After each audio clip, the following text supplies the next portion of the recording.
امام زمانہ کی سلامتی کے لیے بلند تر صلوات۔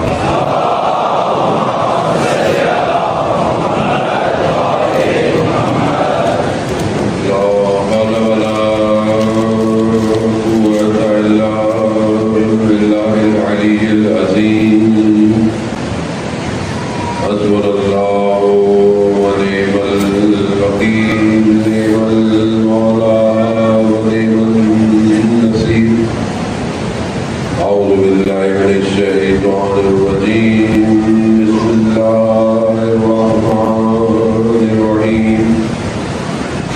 الحمد لله الذي يؤمن الخائفين ويمت الصالحين ويدع المستقيم ويستخلف آخرين، والصلاة والسلام على رسول الثقلين محبوب رب المشرقين والمغربين جد الحسن والحسين نبينا سيدنا بالقاسم محمد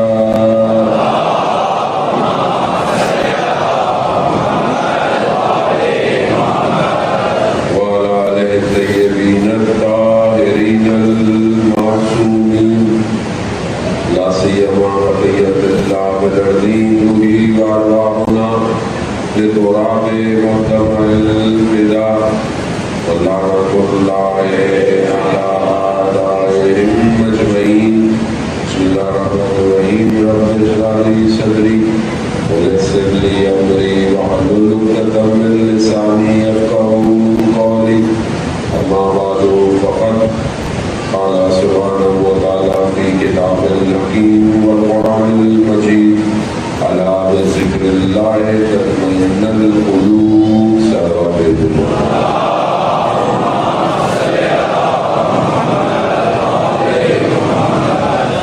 حضرتِ سید الشہداء ماہ سفر مظفر ہے، اور انہی ایام میں یہاں کے شہر میں توفیق پروردگار کی ایک مجلس کی توفیق مومنین کے درمیان میں، کیونکہ میں جانتا ہوں بہرحال دن کا وقت گرم وقت ہے اور آسان نہیں ہے، میں بھی بہت زیادہ آپ کو مظاہر نہیں ہوں گا، لیکن بہرحال ایام ہے اور اسی ایام کی توفیق ہوتی ہے کہ انسان اس ہدایت کے راستے کو طے کرتا ہے۔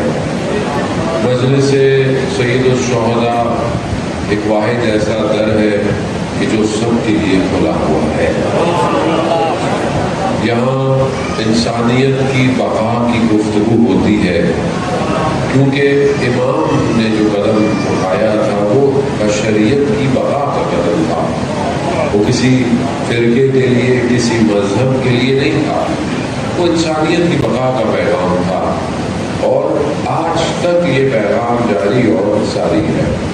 یہ ایک ایسی یونیورسٹی ہے یہ جو ہر سال اوپن ہوتی ہے، ہر سال 2 مہینے 8 دن کے لیے یہ یونیورسٹی، اور پورا سال بھی اس کے شارٹ کورس چلتے رہتے ہیں، لیکن ویسے یہ 2 مہینے 8 دن کے لیے اوپن ہوتی ہے، لیکن اس میں داخلے کی کوئی شرط نہیں ہے، شرط نہیں ہے۔ کوئی یہ نہیں پوچھتا کتنی نمازیں پڑھی، کتنے روزے رکھے، کتنے حج دیے، کتنے خمس دیے۔ امام حسین کہتے ہیں آ جاؤ، آنا تمہارا کام ہے، تمہیں بدلنا حسین کا کام ہے۔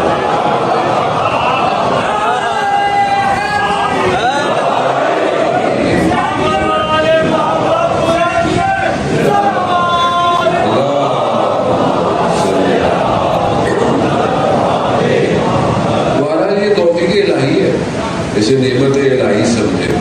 اس دور میں جہاں جہالت کے اندھیرے ہی اندھیرے ہیں، جہالت صرف وہ پرانا زمانہ نہیں ہے، ہم جس دور میں ہے یہ ماڈرن جاہلیت کا دور ہے، یہ ماڈرن سیلویشن، یعنی اس ماڈرن دور میں انسان بردگی اور غلامی کر رہا ہے۔ یہ ڈیجیٹل دور ہے، آپ کے سامنے اے آئی کا دور ہے، آرٹیفیشل انٹیلیجنس کا دور ہے، مگر انسان ظاہر طور پر ترقی یافتہ ہے، مگر ذہنی طور پر غلام ہوتا جا رہا ہے۔ سوچ اس کی اپنی نہیں رہی، شوق اس کے اپنے نہیں رہے، رشتے ٹوٹ چکے ہیں، انسان مادیت میں دھستا جا رہا ہے، اور اس مادے پرستی سے کوئی دنیا کا انسٹیٹیوشن، کوئی آئیڈیالوجی انسان کو باہر نہیں نکال سکتی سوائے اس مجلس حسین کے۔ کیونکہ دنیا میں جہاں بھی گفتگو ہے وہ اس کی گفتگو ہے جو گفتگو خود کر رہا ہے۔ دنیا میں آپ جائیں، کوئی یونیورسٹی کا لیکچر ہے، کوئی موٹیویشن اسپیکر ہے، کوئی لیکچرار ہے، کوئی مارکیٹنگ ہیڈ ہے، جو بھی ہے، جو بھی دنیا کے پروڈکٹ ہے وہ اپنے آپ کو بیچ رہا ہے، مگر یہاں کوئی اپنے آپ کو نہیں بیچتا، یہاں انسان اپنے آپ کو خدا کے لیے تیار کرتا ہے۔ عزیزان محترم، شہید محسن حجاجی کا مشہور جملہ ہے، وہ شہید کے جو شام کے حرم کے تقدس میں اس نے اپنے بدن کے ٹکڑے کرا دیے، جوان 28 سال 32 سال کا جوان، اس دور میں بہت پرانی بات بھی نہیں ہے، اس دور میں کہ جہاں دنیا پتہ نہیں کیا سوچتی ہے، وہ اس دور میں شہادت دیتا ہے، مگر جانے سے پہلے وصیت نامہ لکھتا ہے۔ اس کا بچہ اس ٹائم 2 سال کا ہوتا ہے، آج بڑا ہو گیا یقیناً۔ اس نے اپنے بیٹے کو وصیت لکھی تھی، بیٹا یہ دنیا پر آشوب فتنوں سے بھری ہوئی دنیا ہے، مگر اپنے آپ کو اس مقام پر لے جانا کہ خدا تمہارا خریدار بن جائے، خدا خریدار۔ اس بازار میں دنیا کا بازار گرم ہے، اس بازار میں آپ کے پاس چوائس ہے کہ آپ کا خریدار کون ہو۔ آپ اپنے آپ کو بیچنا چاہتے ہیں، دنیا بیچنے پہ لگی ہوئی ہے، یہاں سروس بک رہی ہے، یہاں ٹائم بک رہا ہے، یہاں سیکنڈ بک رہے ہیں، چیزیں بک رہی ہیں، ہر چیز بک ہی رہی ہے دنیا میں، ہر چیز بک رہی ہے۔ وہ اگر ہمارا بھی خریدار ہے، یہاں پر اگر آپ نہج البلاغہ کی طرف متوجہ کریں تو مولا کائنات حضرت علی ابن ابی طالب علیہ السلام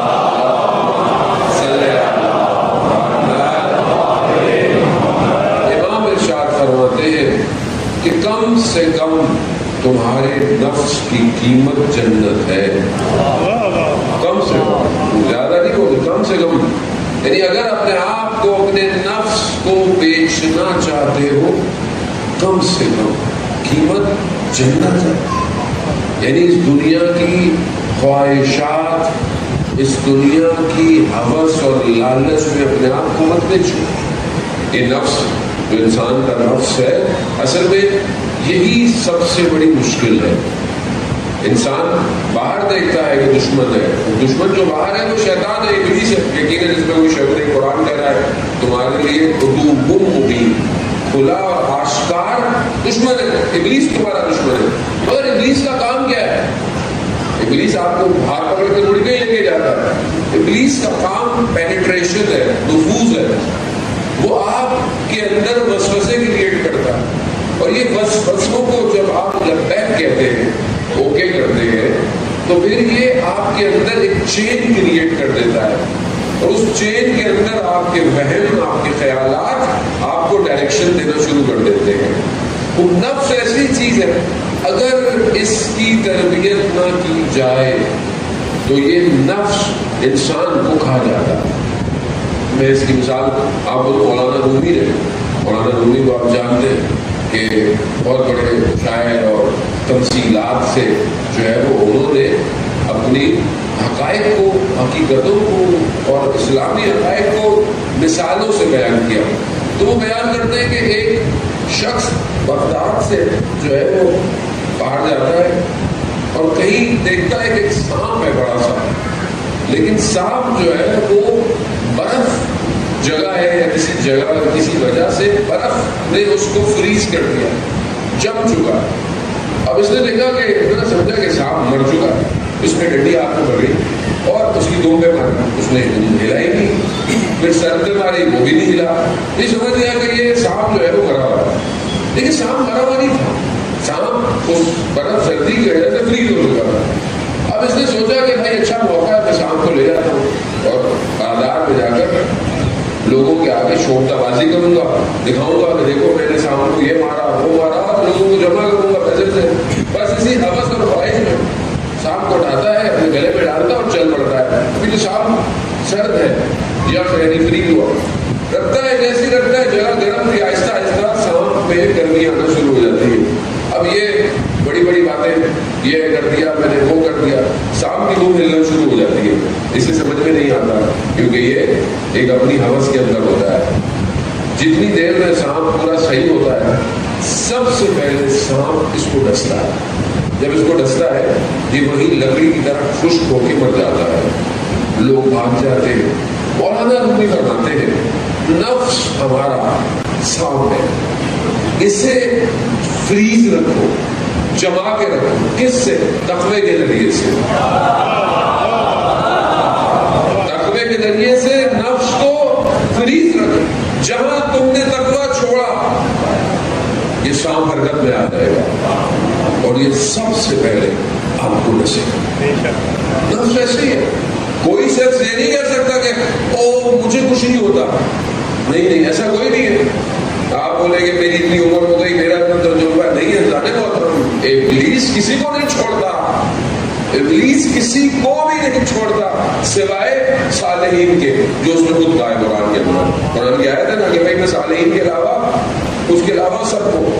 تو آپ یہ نہ سمجھیں کہ بھائی مجھے کچھ نہیں ہوتا، مولانا صاحب میں بڑا اسٹرانگ ہوں، یہ انسٹاگرام کی ریلیں مجھے کچھ نہیں کر سکتی. یہ بہت کچھ کرے گی آپ کے ساتھ. یہ ٹک ٹاک، یہ نامحرم تعلقات، یہ دوستیاں، آپ مت سمجھے. شیطان تو جگہ دیکھتا ہے.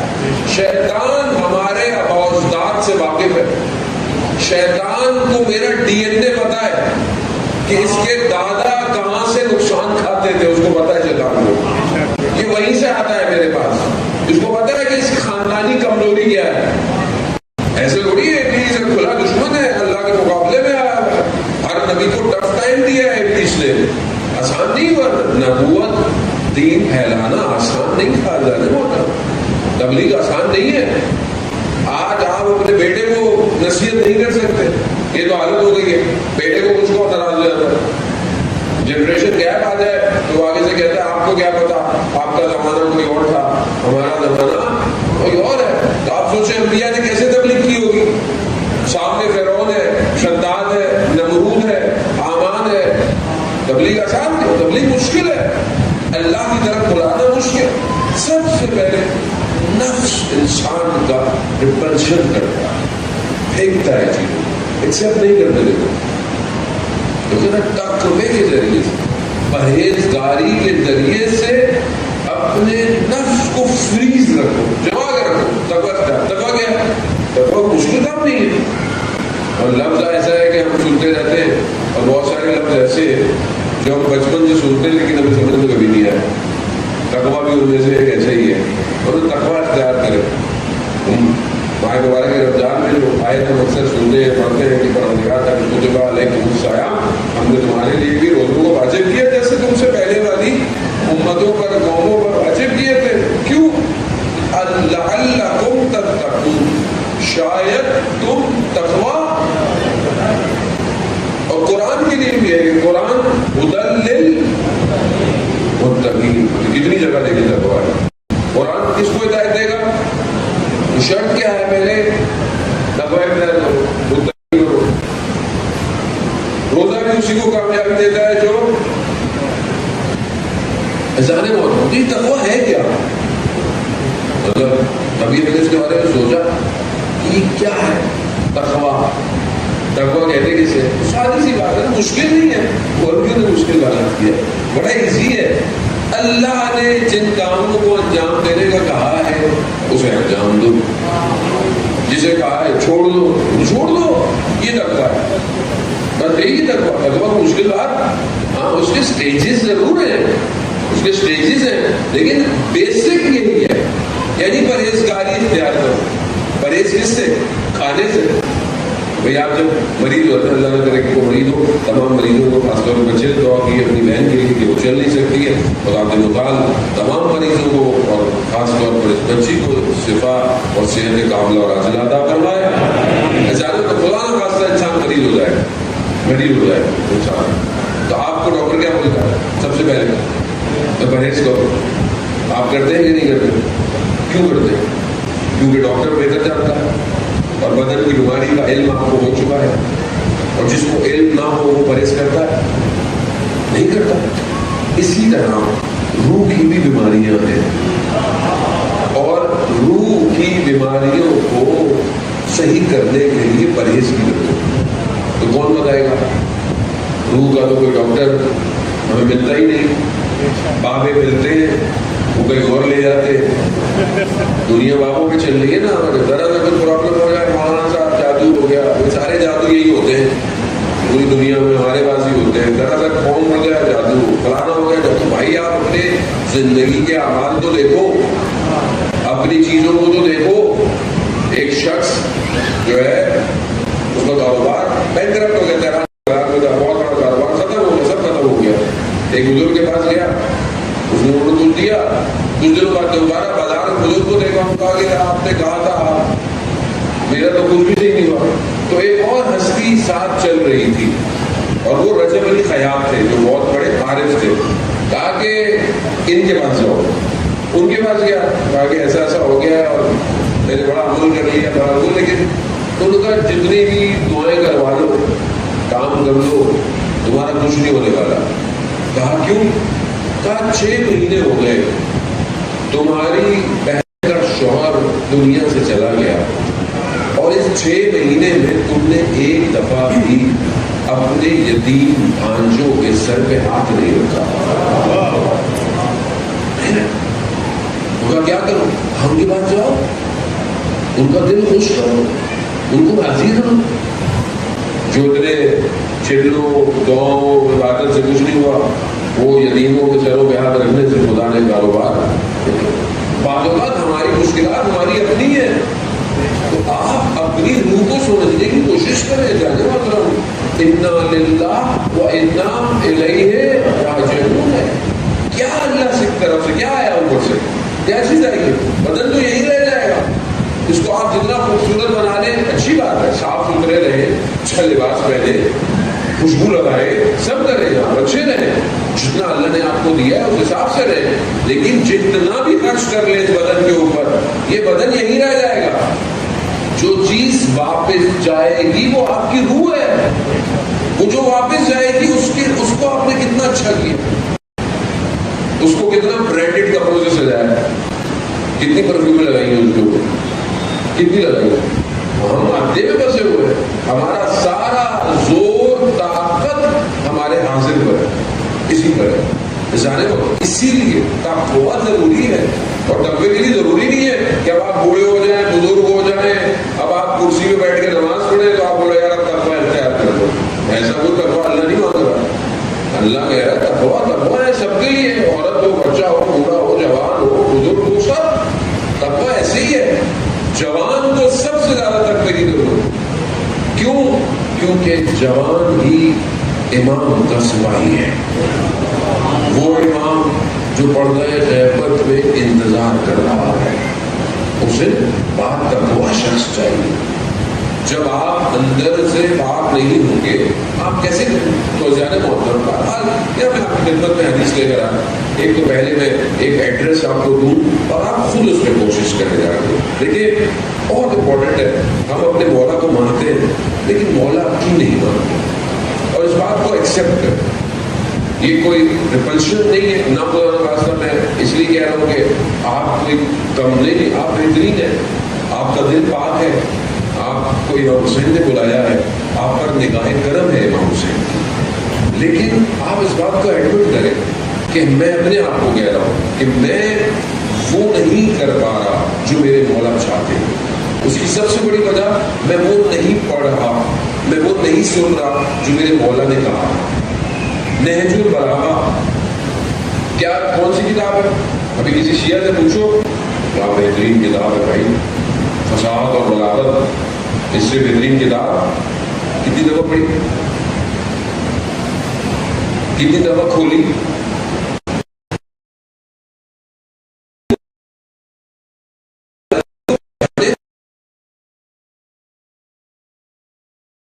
کسی نے اس کے کلام سے، اس کے کردار سے، اس کی سیرت سے، تو کیسے نظر آئے گا جب آپ نے پڑھائی کچھ نہیں؟ جب آپ نہیں پڑھیں گے تو آپ کو پتا ہے جارج جورداک لیبنیز کرسچن، اس نے اپنی زندگی میں 275 دفعہ نہج البلاغہ پڑھی. کرسچن ہے، اس کی کتاب ہے. چیٹ جی پی ٹی کی کتاب سب جوان ہے، آپ کو ریفرنس کی ضرورت نہیں ہے. آپ ابھی لکھیں کلاؤڈ پہ، چیٹ جی پی ٹی پہ the voice of human justice, آپ کو پتہ چل جائے گا. جارج جورداک کی کتاب the voice of human justice کس پہ لکھی ہے؟ امام علی پہ لکھی ہے کہ انسانیت کی عدالت کی آواز علی ہے. اس نے لکھی ہے، اس نے نہج البلاغہ پڑھا. اس نے وہ نہج البلاغہ پڑھنے کے بعد یہ کہتا ہے کہ میں اگر حضرت علی کو حضرت عیسیٰ سے افضل کہوں تو میرا دین مجھے اجازت نہیں دیتا، لیکن میں حضرت عیسیٰ کو اگر حضرت علی سے افضل کہوں تو میرا ضمیر مجھے اجازت نہیں دیتا.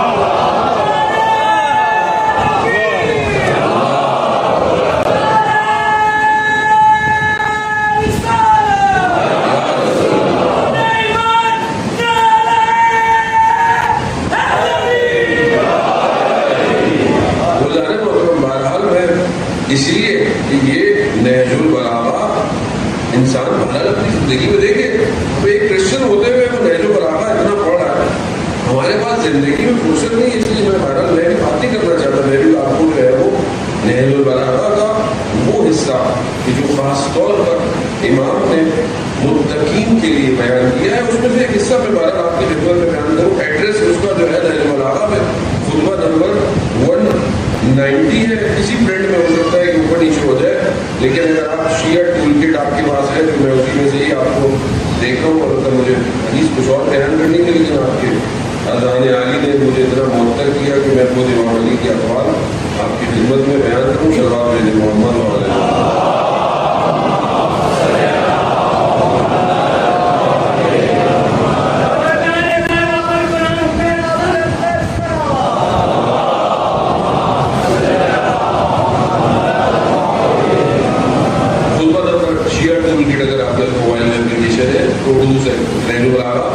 کلک کریں. 191 خطبہ نمبر ہے. بہرحال یہ خطبہ جو ہے اس کو خطبہ حمام بھی کہتے ہیں، اور یہ متقین کی صفات کو بیان کر رہا ہے. کون بیان کر رہا ہے؟ امام المتقین، یعنی جو متقین کا امام ہے وہ متقین کی صفات بیان کر رہا ہے. خطبہ بہت بڑا نہیں ہے، البتہ پھر بھی بڑا ہے، پورے رمضان کے لیکچر سے میرے، لیکن میں اس میں سے بہرحال ایک پیراگراف آپ کو مولا کی زبانی کے مولا متقین کی صفات کیا بیان کر رہے ہیں. درمیان کا پیراگراف ہے. امام فرماتے ہیں کہ جو فضیلت ہے متقین کی وہ کیا ہے؟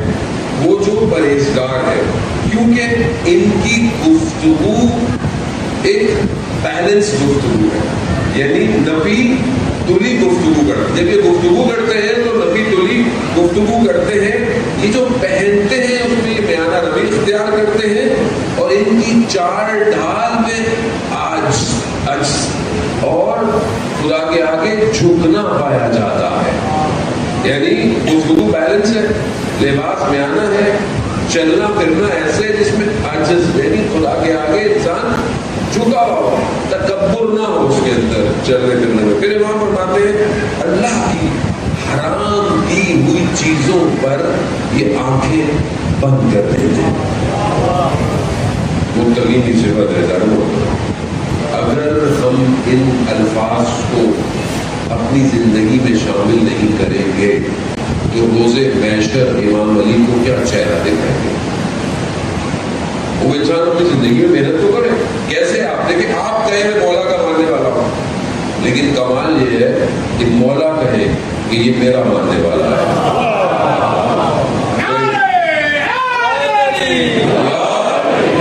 امام فرماتا ہے کہ یہ اللہ کی حرام کی ہوئی چیزوں پر آنکھوں کو، اب کتنی آنکھیں بند کرنے کی ضرورت؟ عام طور پر جب سے موبائل ہاتھ میں آ، سوشل میڈیا کتنا ہے، ہر چیز آپ کے سامنے ہے نا. کوئی بھی نہیں دیکھ رہا، کوئی بھی نہیں دیکھ رہا، مگر خدا تو دیکھ رہا ہے.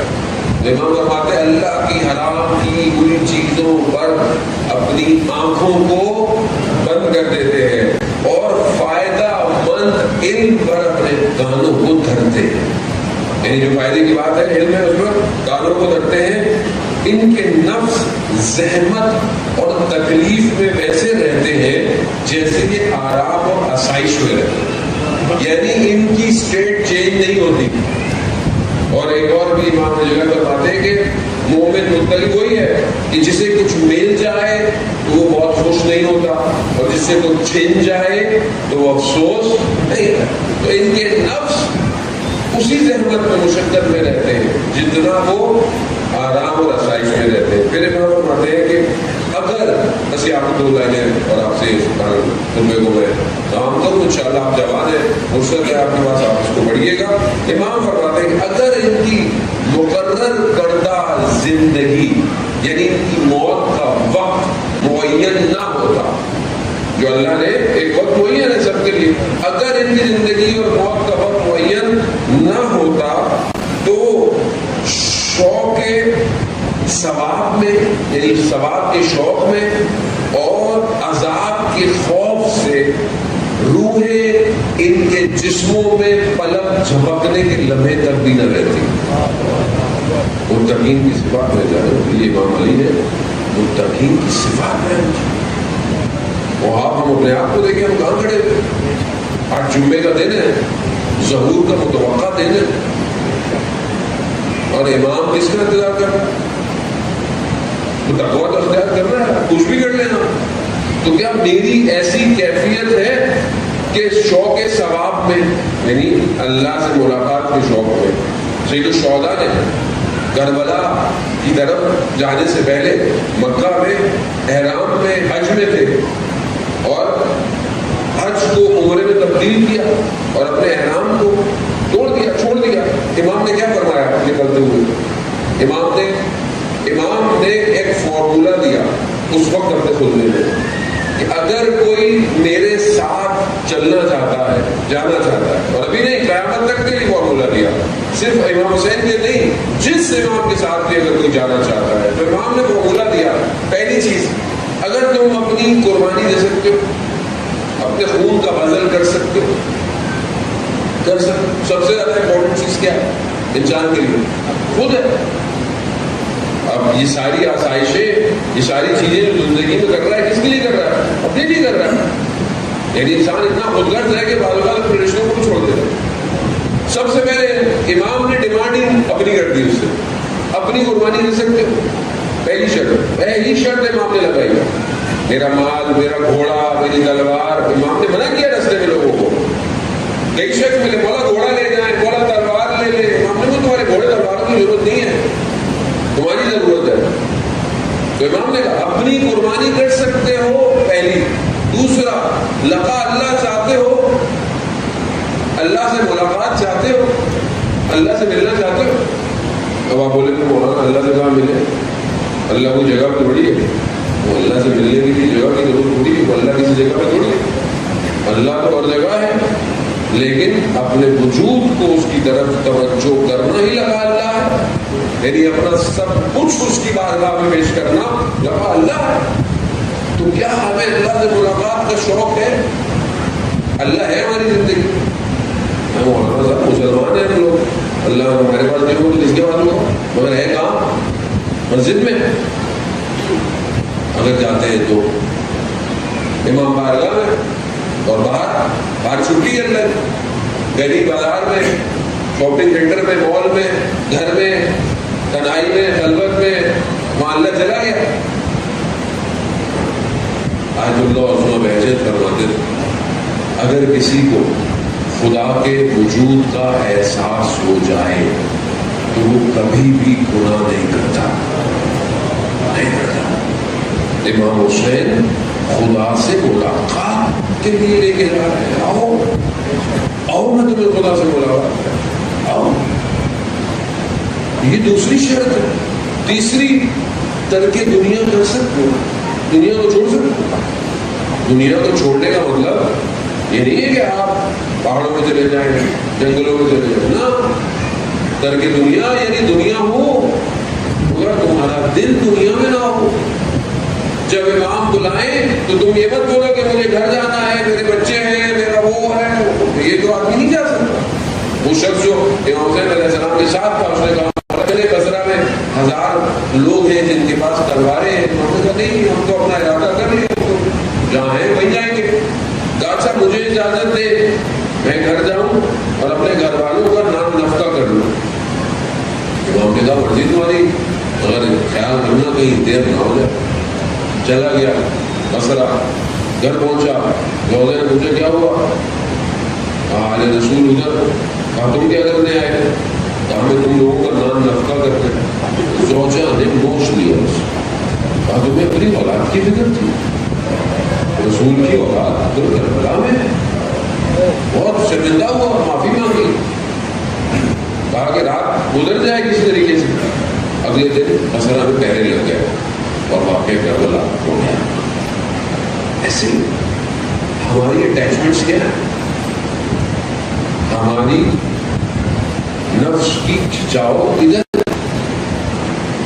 شہید آج اللہ خامنہئی فرماتے ہیں روح کو لطافت کی ضرورت ہے، پاکیزگی کی ضرورت ہے. لیکن ہم نے اس رشتوں کی وجہ سے، اٹیچمنٹس کی وجہ سے، خواہشات کی وجہ سے اپنی روح کو آلودہ کر دیا ہے.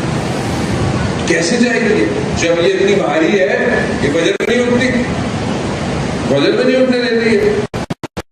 بہت بڑے عالم دین قاسم الغطا نجف اشرف میں ان کا جوان بیٹا، تو اس کو اٹھاتے تھے کہ بھائی اٹھو سحر میں تہجد کے لیے، اور وہ بھی حرم مولا میں، گھر میں بھی نہیں. تو وہ بڑی مشکل سے اٹھتا تھا اور بڑی کراہت سے اٹھا ساتھ جانے لگا.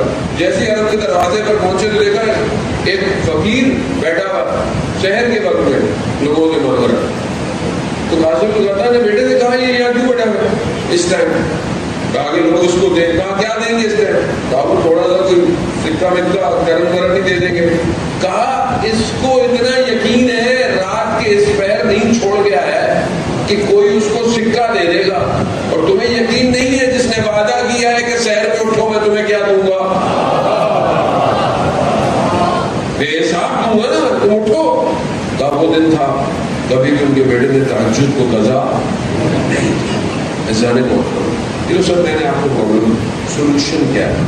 سولوشن یہی ہے، آپ جوان ہیں، اگر آپ چاہتے ہیں معاشرہ ٹھیک ہو، آپ چاہتے ہیں اپنے امام تک پہنچیں، پہلی چیز آپ خود ہیں.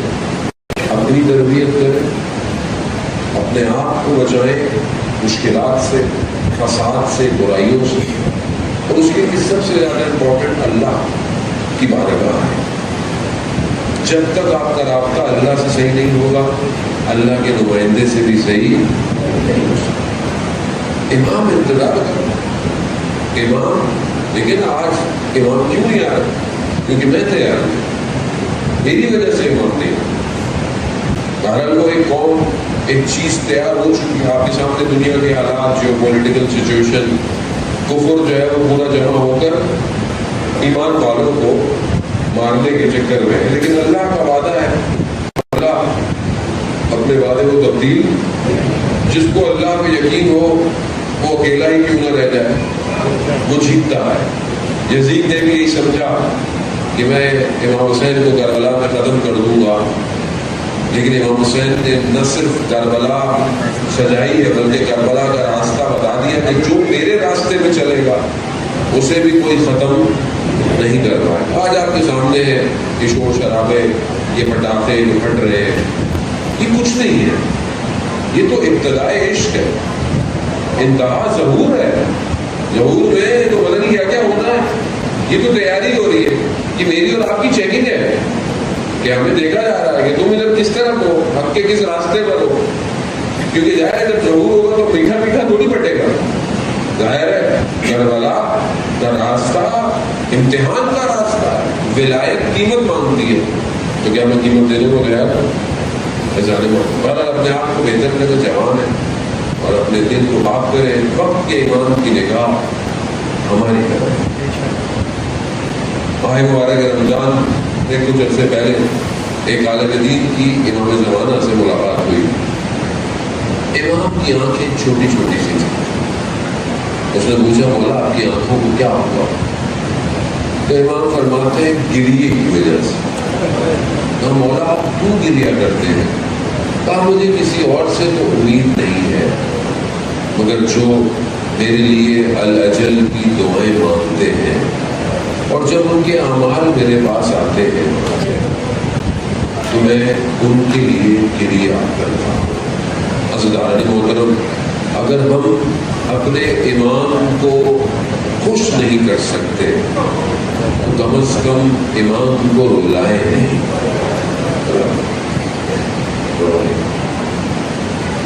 کارواں، لٹا ہوا کارواں شام پہنچ چکا ہے۔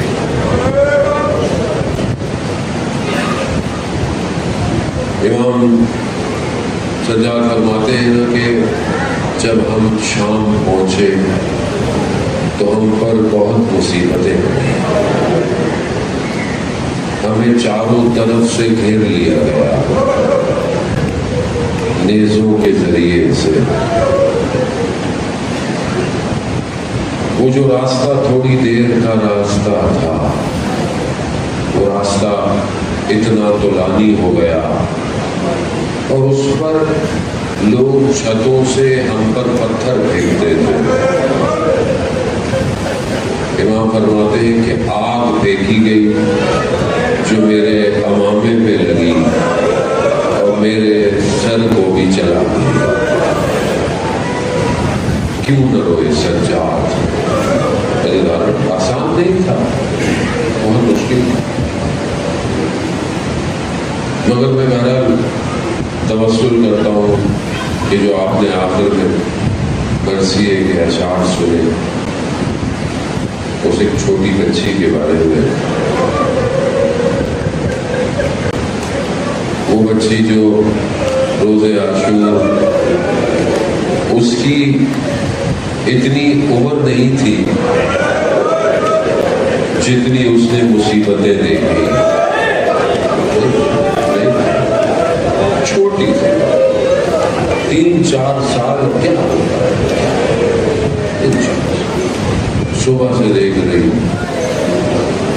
راوی کہتا ہے نا کہ جب جناب علی اکبر ودا کر کے خیمے سے نکل رہے تھے تو دیکھا کبھی کپڑا ہٹتا ہے، کبھی گر جاتا ہے۔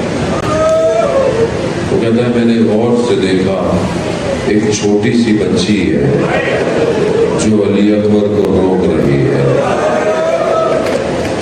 نہ جانے جناب علی اکبر خیمے میں کیا کہہ کر باہر نکل رہے تھے، اب یہ بچی دیکھ رہی ہے جو گیا واپس آیا بھی تو کیا آیا، بھائی علی اصغر کا تو بدن بھی نہیں آیا، چچا باس تو نہر کنارے سو گئے۔ دیکھیے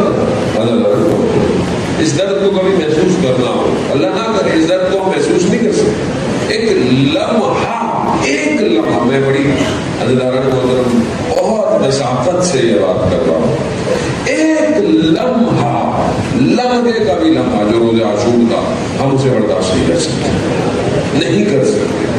اگر وہ آ جائے تو پھٹ کے مر جائیں گے، ٹکڑے ہو جائیں گے۔ بیٹیاں آپ کی بھی ہوگی، چھوٹی بیٹی، میری بھی چھوٹی بیٹی ہے۔ میں نے اگر کبھی کوشش بھی کی کہ میں اس درد کو محسوس کروں، ایک دفعہ میں نے سوچا کہ میں گھر سے باہر تھا اور بہت زیادہ عرصے باہر تھا، اور وہ میری چھوٹی بیٹی مجھے بولتی تھی بابا کب آؤ گے، اور میں اس کو تلاشے دیتا تھا ابھی آ جاؤ۔ لیکن آپ ایک لمحہ تصور کریں کہ آپ نے کبھی واپس نہیں جانا تو اس بچی کا کیا ہوگا؟ آپ کی بیٹی ہو والے ہو، جب آپ گھر سے نکلتے ہو، چاہے ہر روز جاتے ہو، پھر بھی چھوٹی بیٹی یہ سب سے آخر میں آتی ہے، ایک ہی سوال پوچھتی ہے بابا واپس کب آؤ گے، بابا واپس کب آؤ گے۔ روز عاشور بھی یہی ہوا، سب سے آخر میں یہ چھوٹی بیٹی آئی، سواری چلنا چاہتی تھی، چل نہیں پا رہی۔ امام نے دیکھا ایک چھوٹی سی بچی سواری کو لپٹ کے کھڑی ہوئی۔ امام نیچے اترے، امام نے بچی کو گلے لگایا، گریا کیا۔ کیا اس بچی کا جگر تھا، اس بچی کو معلوم تھا بابا واپس نہیں آئے۔ اس نے سوال نہیں پوچھا، اس نے یہ کہا بابا ہمیں مدینہ واپس چھوڑاؤ۔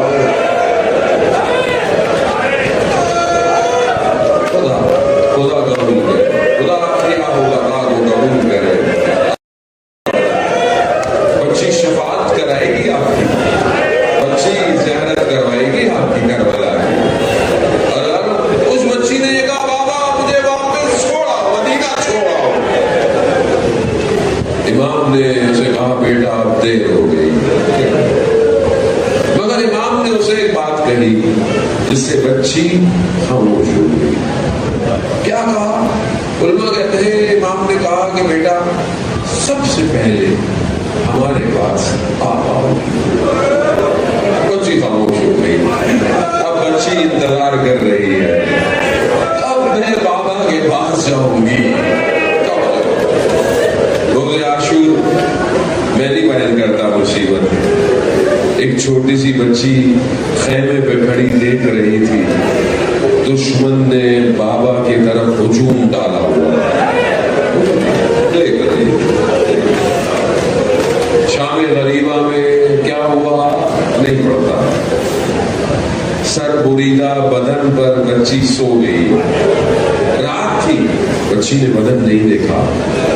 جب 11 محرم کو کارواں مقتل کے پاس سے گزرا، امام کے بدن کی حالت ایسی تھی جناب زینب نے نیچے گرا دیا، کہا حاضر حسین، یہ حسین ہے جس کے بدن کے ٹکڑے ٹکڑے ہوئے، خون جس کے بدن پہ غلطان، سر موجود نہیں ہے، گھوڑوں نے بدن کو پامال کر دیا۔ بات کہتے ہیں جناب زینب کہتی ہے میں خوشبو سے پہچانی ہوں۔ وہ چھوٹی بچی جو بابا کے سینے میں سوتی تھی، اس نے جب دیکھا نا پھوپھی کسی بدن سے گفتگو کر رہی ہے، آپ جانتے اس بچی نے کیا کہا؟ وہ پوچھتی ہے پھوپھی جان یہ کس کا بدن ہے؟